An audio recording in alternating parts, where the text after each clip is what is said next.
சக்தி, பொண்ணு நல்லா பார்த்துக்கோ. அப்புறம் சரியா பார்க்கல அப்படி இப்படின்னு சொல்லக்கூடாது, சரியா? பொண்ணு ரொம்ப வெக்கப்படுது போல இருக்கு. ஆனா இந்த காலத்து பொண்ணுக்கு என்னமா வெக்கம்? என் பையனை பாரு, வெச்சக்கண்ணை வாங்காம உன்னையே பார்த்துட்டு இருக்கான். இப்போ நீ என்னமா பண்ணிட்டு இருக்க? வேலைக்கு ஏதாச்சும் போறியா? கேக்குறாங்கல்ல, சொல்லு வெண்ணிலா. நான் ராஜேஸ்வரி கிளவுட் கிச்சன்ல மேனேஜரா இருக்கேன். ஓ, உங்க கம்பெனில தானா?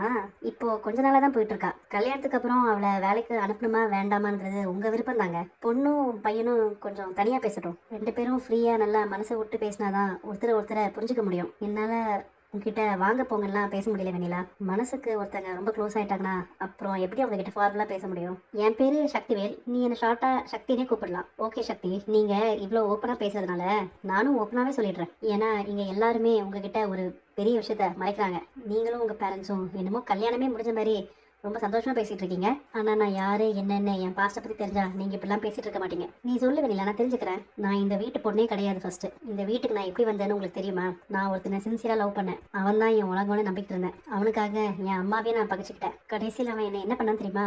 அவன் என்ன பண்ணா, காசுக்காக உன்னை வித்துட்டு உன் காதல அசிங்கப்படுத்திட்டான். கரெக்டா? அதுக்கப்புறம் உன்னை காப்பாத்தி உன் ஃப்ரெண்டும் அவ ஹஸ்பண்ட் தான் உன்னை வீட்டுக்கு கூட்டிட்டு வந்தாங்க. கரெக்டா? உன்னை பத்தி எல்லாமே எனக்கு தெரியும். உன்னோட நேர்மை எனக்கு ரொம்ப பிடிச்சிருக்கு. அம்மா, எனக்கு அவளை ரொம்ப பிடிச்சிருக்கு. சீக்கிரமா கல்யாணத்துக்கு ஏற்பாடு பண்ணுங்க. உங்க பிள்ளை மட்டும் சம்மதத்தை சொன்னா போதுமா? எங்க பொண்ணும் சம்மதிக்கணும்ல. எனக்கு இந்த கல்யாணமே பிடிக்கல, எனக்கு இந்த கல்யாணம் வேண்டாம். என்னடி இப்படி சொல்ற? எப்படி யோசிச்சாலும் எல்லா வகையிலயும் பொருத்தமான மாப்பிள்ளை தாண்டி இவரு. எனக்கு அப்படி தெரியல கண்மணி.